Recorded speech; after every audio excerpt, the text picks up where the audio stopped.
French energy giants urge consumers to cut energy use. So that's never a good sign from your energy companies. They're like, hey, stop, you better stop doing all that. This, of course, comes probably as a consequence of dependence on Russian energy. Everybody's Western Europe trying to cut back on Russian energy consumption, having to reconfigure things in order to deal with demand.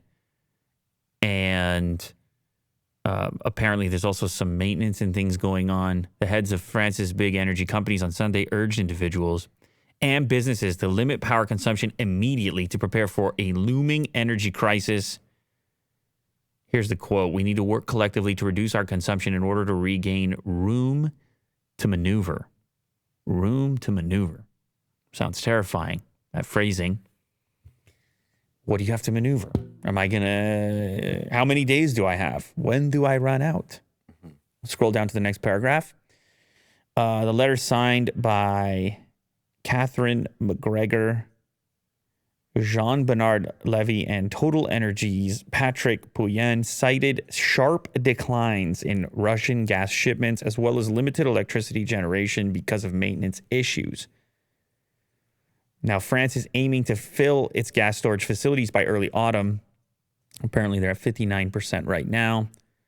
But many are scrambling to find alternative energy sources after Russia's invasion of Ukraine, maybe from the United States, after the United States said it was prepared to increase deliveries to Europe. So here's a way you can, I suppose, deal with those shortages coming out of Russia now. But that's the thing. You see, Will, it's like, it's not so simple, right? You set things up in such a fashion where you're importing this stuff from a place you no longer agree with, and then it ends up on the customer's doorstep at some point where you've got to make some adjustments, and you may or may not be able to, and you may or may not be able to do it quickly enough. Mm-hmm. So it's no freebie over here. Definitely not. Speaking of Russia, apparently sliding toward a default as payment deadline expires. So you've got a situation where, because of sanctions, well, at least this is what Russia says, and I believe it to be true, because of sanctions, it becomes very difficult for Russia to make payments for foreign debt, to actually just even pay off their loans, pay off their deals. And even if they have the money sitting there, you can't find a bank to actually transfer it. Mm-hmm. To actually, you're not allowed to. Mm-hmm.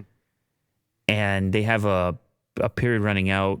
There's apparently an interest payment, $100 million, which is due May 27th. Russia says it has the funds to pay, but sanctions are to blame.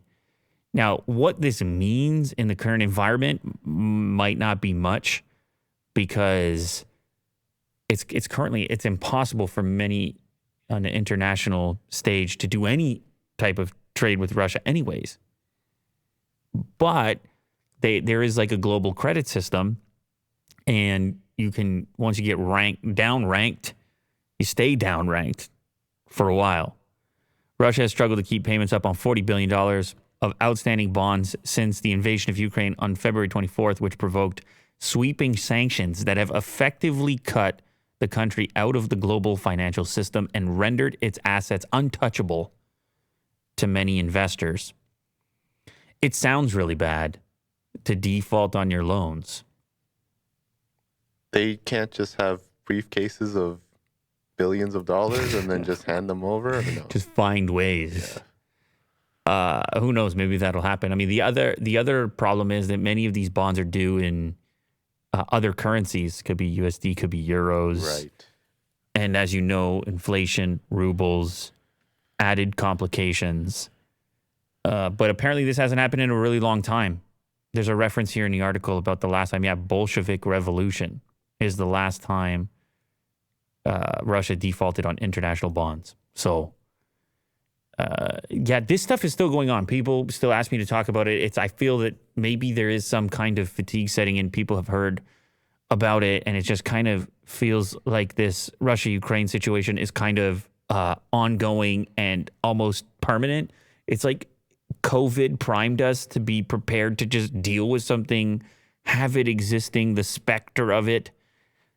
But I still get messages from people in Ukraine saying, hey, it's Need updates. keep talking about it. Uh-huh.